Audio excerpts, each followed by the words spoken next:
Where are we with this whole thing? And will the insanity plea work for this Ralph guy? But start with Pennsylvania, because I recall you went out there right after. You got up on the roof. I saw some videos you posted. You've been heavily involved in trying to get to the bottom of all this. Yeah, well, thanks for having me on, Dan. I appreciate the opportunity. I too saw that the task force released their final paper on the matter.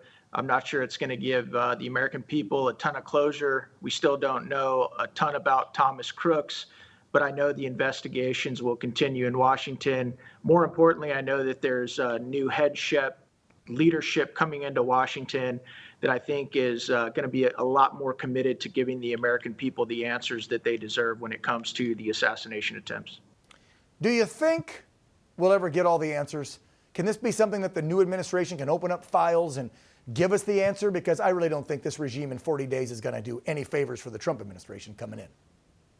I do, Dan. When I look at some of the people that President Trump has selected, like Kash Patel, Tulsi Gabbard, and others, I think that they are very committed to transparency and reforming the organizations that they've been appointed to. I think they're going to try and sabotage his regime, or his administration rather, in any way they can, meaning the current regime. Of course they will. And I think the president knows that. And I think that's why he's looking at ways to, eliminate government employees who are trying to stab him in the back.